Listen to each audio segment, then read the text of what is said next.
Welcome to the January newsletter of RapidFitnessOnline.com, and today I wanted to tackle one question I had gotten to my DMs on Instagram. How do you get back into a routine at the gym? Like, where do I start?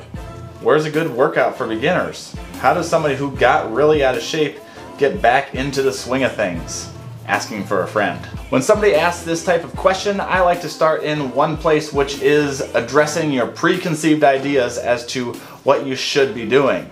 So if the person who asked this question in their head has this idea that a workout needs to be 60 minutes long and they have to be sweating and busting their tail the entire 60 minutes, that might be a really rough place to start for a beginner.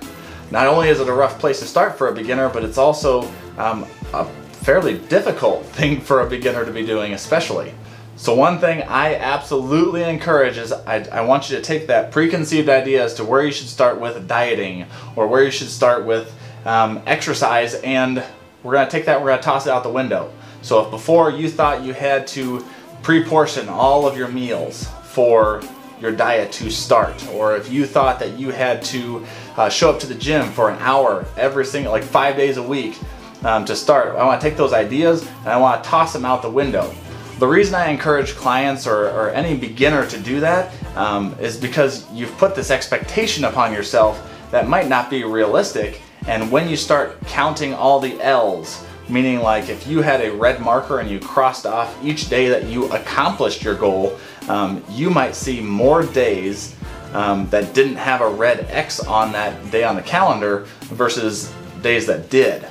This high rate of failure basically leads to maybe feeling discouraged, like you aren't accomplishing what you set out to do.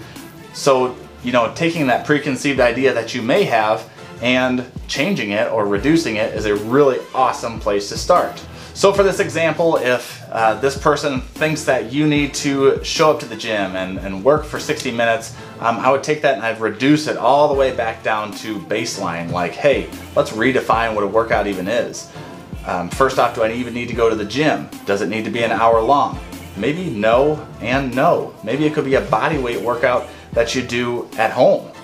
That being said, as soon as you go from doing nothing to maybe you start doing 5-minute workouts at home or 5-minute workouts at the gym, that's the base, that's the basic. Like, that's a great place to start. So now that you've kind of removed this expectation of, oh, I have to be there for an hour, and you become okay with, I was doing nothing and now I'm doing 5 minutes, 10 minutes, whatever it is, that's an awesome place to start. Now you can build on that, because inevitably going from doing nothing to doing something is absolutely improvement.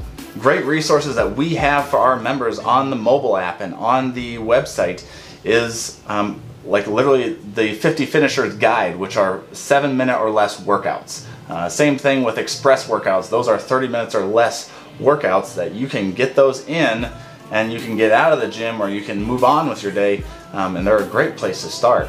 The same can be done when it comes to dieting. Instead of thinking that you have to have all your meals perfectly portioned and you have to have the right macros or whatever, if you're doing nothing in regards to planning and you focus on literally just one nutrient dense meal a day, that's a win. That's a step up from what you were doing. So all you're looking to do is reduce that expectation on yourself and implement something that you can actually handle. So that's kind of my answer for that question, is to reduce your expectation of yourself, kind of get rid of this preconceived idea of I have to be doing X to be successful. I have to be doing this for it to be worth it.